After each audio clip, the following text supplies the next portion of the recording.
Welcome back. This is Mr. Hassan's Maths channel. I am now answering a question from one of my end of topic worksheets, which is taken from the Solomon F collection of the Edexcel Mechanics 1 papers. And this question is question number 7 from that Solomon F paper. And question number 6 from my end of topic worksheet, number 5, which is about forces and friction. So this is about a machine that fires ball bearings up the line of greatest slope of a rough plane inclined at an angle alpha to the horizontal where sine of alpha is 3/5. Okay, so we have here a rough plane inclined at an angle alpha where sine of alpha is 3/5. The coefficient of friction is 1/4 between the ball bearings and the plane. We've got to first show that the magnitude of the acceleration of the ball bearings is 4/5 g and state its direction. Okay, so now first of all, we have this thing, what it talks about up the line of greatest slope. A lot of students don't understand what that means. Now, just imagine we're looking at the ramp, say this is the ramp going up, and the ball bearings are being fired from here, up the slope. What it means is up the line of greatest slope means straight up the slope, kind of parallel to the kind of sides, not going off at an angle this way or that way. It means going along this path here. That's what it means. Straight up the slope. Kind of like parallel to the sides of the slope, you could say. Okay, that's what it means. A line of greatest slope up the plane. That's all that means. Okay, it doesn't really affect too much in terms of the question, but a lot of people don't understand what that means, so it's good to have that understanding. So we're going to draw a slope. Oops, let me just change the color. Okay, we're going to draw a slope.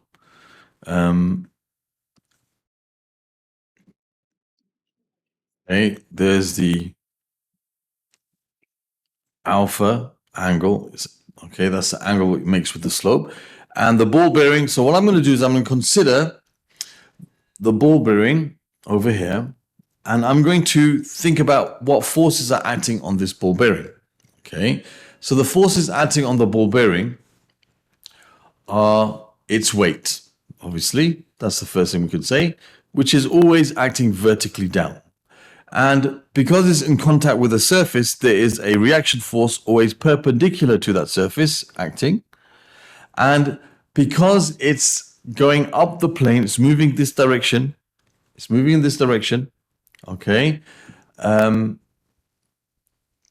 It's a rough plane, so it's moving. So that means friction is acting in the direction which is opposing its motion. So the frictional force is going to be acting down the plane. Okay. And the frictional force is going to be such that it has reached its maximum possible value. So it's going to be equal to mu r, where mu is the coefficient of friction. So this is the weight, which is mg. We don't know what the mass is. No. This is the reaction force, which we don't know what it is. And this is the frictional force, which we're going to call mu r. F max has been achieved because it's moving. The frictional force is the maximum it can possibly be in this situation because this object is moving up the plane. Okay. Okay, so that's all we have there. All right, so now we have to now try to find the acceleration in this situation here. So what we're going to do is we're going to resolve the forces, and I'm going to resolve the forces parallel to the plane, taking up the plane as positive because it's moving up. And also I'm going to resolve the forces perpendicular to the plane. Always resolve perpendicular and parallel to the motion to find the acceleration. So now, what I need to do is to resolve these forces in such a way that I've got the components of the forces parallel and perpendicular to the plane. The frictional force is already parallel to the plane, but the weight, I want to resolve it in such a way that I get the forces which are parallel and perpendicular to the plane. So I'm going to consider the component of the weight acting in this direction and the component of the weight acting in that direction. Okay, now, so what we should understand is this angle is alpha. Now, a lot of students don't understand why this angle is alpha. It's the same as this angle here. Why is this angle alpha? It's because of similarity. I've shown this in a few videos, but just briefly, we have this big triangle here, and we have this small triangle over here. Both of them are right angles. This is a right angle. This is a right angle. Both of them share this side, this angle here. This is the same angle in this big triangle as it is in this small triangle. This angle is the same in the big triangle and the small triangle. That means they both have a right angle and they both have this angle. That means their third angles must be equal by similarity. Okay, so that's a brief little explanation of why this angle is alpha. Okay, so this angle is always the same as the angle to which it's been inclined. The plane is being inclined, the angle between the component of the weight perpendicular to the plane and the vertical. So that's alpha. So now I can say that this angle, the component of the weight acting in this direction is mg. Now some people, again, this is another thing that they have confusion with. Now when you are resolving the force such that you're going into the angle given, you use cosine. This is mg cosine alpha. Why? Why is that? Well, we can consider that we're going to draw a little triangle like this, where we want one side to be parallel and the other side to be perpendicular. So if we're considering this side, this is the adjacent. In this triangle here, this is the adjacent. So this will be mg cosine alpha. And if I'm considering this direction, that's going to be parallel to here. So that will be mg sine alpha. So one way of thinking about it, if you're resolving going into the angle, you're going to use cosine. You're resolving going away from the angle, you use sine. So I'm going away from the angle here. The angle's alpha given, the angle alpha is given there. That's mg sine alpha. This is mg cosine alpha. All right, so those are the resultant or the resolved forces acting parallel and perpendicular to the plane. So now let's consider the forces acting. I'm going to take up as positive. Now the only forces acting on this object in the direction parallel to the plane are the friction and the component of the weight, and both of them are acting opposite to the side we call positive. So we're going to have minus mg sine alpha minus mu r, and that's equal to the resultant force, which is ma. Remember, the resultant force is equal to the mass times acceleration. So that's going to help us to find the acceleration from that. And perpendicular to the plane, we can say that r is equal to, and we have mg cosine alpha. Okay, now we know that mu, as I told us in the question, is 1/4. We also know that sine of alpha, as I told us in the question, is 3/5. I'm not going to work out what alpha is, okay, because it's going to be decimal and everything. I'm going to just use this and try to give more exact type of values. So I know that sine of alpha is 3/5. So if I think of a right angle triangle where they have an angle alpha and the sine of alpha is 3/5, that means the opposite would be 3 and the adjacent would, the hypotenuse would be 5. That means that this side here, which is, you could say the adjacent side, will be 4 because it's a 3, 4, 5 triangle. By Pythagoras, this is going to be 5 squared minus 3 squared, which is 16. Square root of 16 is 4. So we can say that the cosine of this angle alpha is 4/5. Now that's going to help us work out things in a more kind of like, easier to deal with fashion. So if I take this, I can say that r is equal to m times g times cosine alpha, which is 4/5. So this is going to be 4/5 mg. That's r. So I have minus mg times 3/5 sine alpha minus mu, which is 1/4, times r, which is 4/5 mg, and that's equal to the mass times the acceleration. So that's going to give you my acceleration now. You see here, the m's will all cancel out if I divide everything by m, both sides. Here I've got minus 3/5 g. The 4 cancels with the 4. You're left with minus 1/5 g equals a.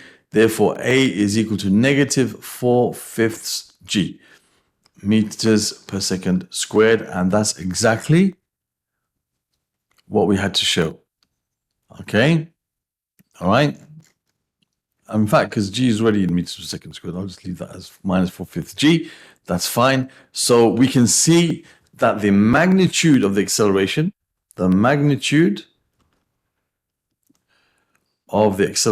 therefore is 4/5 g. And its direction, well, we've taken up the slope as positive. Okay, we've taken up the slope as positive. That's what we took as a positive direction. And the acceleration, therefore, is negative. So the direction is, it's acting down the slope. Okay, so that's the answer to question part A. We have shown its magnitude of the acceleration is 4/5 g, and we've stated that the direction is down the slope. We took up the slope was positive, our acceleration came as negative, therefore our acceleration is down the slope. So there's the answer to part A of this question. All right, so part B says, given that the machine is placed at a point A 30 meters from the top edge of the plane, and the ball bearings are projected with an initial speed of 20 meters per second, calculate or find, giving your answer to the nearest centimeter, how close the ball bearings get to the top edge of the plane. So let's say this is our plane. Okay, this is our angle alpha. Okay, say that they are projected from a point A. Okay, and that is 30 meters from the top of the plane. Okay, so that's 30 meters from the top of the plane. Okay, let me just get this. All right. So that's 30 meters. They're projected with a speed of 20 meters per second. Okay, the acceleration is acting in this direction. Okay, and the acceleration is negative. Well, I'll just put the value 4/5 mg, 4/5 g. Sorry, that's acceleration. Okay, but that's acting in that direction. Okay, let's have a look here. So it says here, all right. So we want to find how far it reaches. So let's say it reaches the point X. This point X. At the point where it reaches, just before the plane, that's where its speed becomes 0. That's where we can say it reaches a speed of 0 meters per second. It's going to come to rest there. Okay, and we want to know what we have to find in this question. What they're asking us to find is the distance between these two. The distance. Okay, this is what we have to find. How far it reaches, to the top of the plane. Okay, so what we can do is we can actually find what this distance is here. We can call this S. We want to find what this distance is. The distance it moves from this point here, A, until it comes to rest. And we can use the Suvat equations because we have to find S. That will be this distance here. And then 30 minus S will be our answer. We know the initial speed is 20 meters per second. We know the final speed is 0 meters per second. We know the acceleration is acting down and it's going this direction. So we're going to have minus 4/5 g. And the time, I don't think we need that. So we're going to deal with these things, V, U, A, and S. So we can use the equation V squared equals U squared plus 2AS to find what S is. All right, so we know V is 0. We know U is 20, so that's 20 squared plus 2 times A, which is minus 4/5 g times S. So let's rearrange that. We're going to have 0 equals 400 minus 8/5g times S. So if you rearrange this, you have 8/5g times S equals 400. Too many zeros there. Let's write things. I'm going to write it in terms of g first to keep things accurate and neat. So 5 times 400 over 8g. Okay, so that's going to give me 50. So that's going to be 250 over g meters. Okay, and they want the answer to the nearest centimeter. Okay, so that's going to be, in this case, 2 decimal places. So because in meters, the nearest centimeter is it's a hundredth. So it's going to be nearest hundredth, basically, when we're talking in terms of meters. So we're going to take this 250 divided by g. So 250 divided by 9.8, which gives us 25.510 meters. So that is S. Now we want to find this distance, how close it gets to the top. So it's going to be basically 30 minus our answer. So, okay, so we can say that it reaches 30 minus S, which is 30 minus 25.510. So I'll just take the answer in the calculator. I'll do 30 minus that answer, and it gives me 4.4897, 4.4897. So you can say 4.49 meters, okay, to the nearest centimeter. To the nearest centimeter. It means 2 decimal places, basically. So there's the answer. It doesn't mean you have to express your answer in centimeters, although if you did, there'd be no problem. You can say 449 centimeters. But when it says to the nearest centimeter, it means that's the accuracy they want. So in this case, that would be, if you express it in meters, to 2 decimal places, the nearest hundredth, because there's 100 centimeters in a meter. So 4.49 meters is the answer. That's how close it gets to the top of the plane. So there's part B done. Now for part C. It says, how long does it take for a ball bearing to travel from the highest point it reaches back down to the point A again? So now, let's draw our plane again.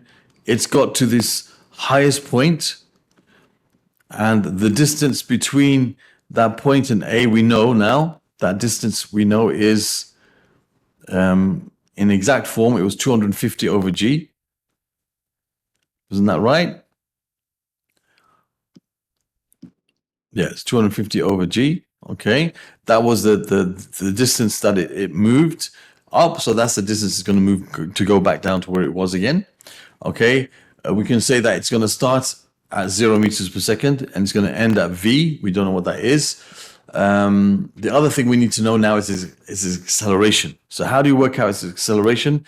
Well, it won't be the same as before because now the situation is different. Because you have the same weight acting on it, reaction force will be the same, but the difference is the friction now, because it's moving down, the friction is going to be acting up the plane. Okay, so this is going to be R, this is going to be mg, and this is going to be mu r, right? So I think everything will be basically very much similar in its value, but just the only difference now is the friction acts in the opposite direction. So you can have your component of your weight this way, component of your weight that way. Remember, this is alpha. This is mg sine alpha, cosine alpha going into the angle. This is mg sine alpha. Okay, so now if we resolve the forces, taking this side as positive because it's moving down this way now, we're going to have mg sine alpha minus mu r. So now they'll be opposing each other. It won't be the same, is equal to the mass times the acceleration. Okay, so we know mu r already. We worked that out in the first part of the question. We know what mu r is. That was... where do we have it? It's a quarter, so it's 1/5 g. Mu r was 1/5 mg. I'll just work it out again. No problem. We'll just do it all over again. So we know that r is equal to mg times cosine alpha, which was mg times 4/5. So that's 4 over 5 mg. That's r, and we know mu is equal to 1/4. So we can say that. Here you have mg sine alpha, so that's 3/5 mg, minus, you have a quarter times 4/5, so that's 1/5 mg. So instead of plus, it's minus, that's all, equals ma. Yeah, so it's almost the same as before. Instead of 3/5 mg plus 1/5 mg, it's 3/5 mg. Before it was minus 3/5 minus 1/5, so you end up with minus 4/5. Now you're going to have 2/5 mg equals ma. So we can say the acceleration now is 2/5 g, cancelling the m's. So that's the acceleration, which is, it's actually in the same direction of the motion now. It's 2/5 g. That's the acceleration. So now we can use suvat. Okay, we know s now is the same as the distance it went up, which in terms of g is 250 over g. We know u is 0, v we don't know, a we know is 2/5 g, and what is it we have to find? They want us to find the time it takes. Okay, so we have to find t. So here we got to do with s, u, we don't need this, a and t. S, u, a and t. So if you remember the formula, s equals ut plus a half at squared. Okay, that's one of the equations of motion for constant acceleration. So now we have, this is 250 over g. U is 0, so this becomes 0 times t, plus a half times a, which is 2/5 g times t squared. Okay, so we have 250 over g equals, and this is going to be, they cancel with that, so you have 1/5 gt squared. So if we multiply both sides, this is 250 times 5 over g squared equals t. So t is equal to, so let's work out what this is. You have 250 times 5 divided by 9.8 squared. Okay, that gives us, 1 second. Yeah, that gives us 13. That's t. We want to, that's equal to t squared. So t is going to be the square root of all this. Sorry. So t is going to be the square root of all of this, which gives us 3.6076. Okay, so 3.6076. Now we want to write things to, I'll write them to 3SF, so 3.61 seconds. Okay, you could write it as 3.6 seconds. You can write it to 2SF or 3SF. Both of them are acceptable because we're using G as 9.8. Technically, one significant figure should be enough, but they accept two significant, two significant figures should be enough, but they accept 3SF in the answers, and it's probably the safest thing to do to write them to 3SF. Because when you don't use G, you should use 3SF. When you do use G, you can use either. So it's safer really to put to 3SF. But there's the answer to the last part of this question. And that concludes question number 6 from this end of topic worksheet. I think it was number 7 from this Solomon paper. That's right.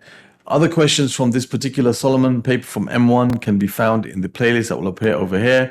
Other questions from this end of topic worksheet on forces and friction in the playlist over here. And you can find other questions from forces and friction that I've answered from M1 from various sources, past papers, book, whatever. You can find those in the playlist that will appear over this, in this region here. And you can watch the video at the top here to find out how to use my channel to find things, more efficiently that you might need. Thank you for watching and see you soon.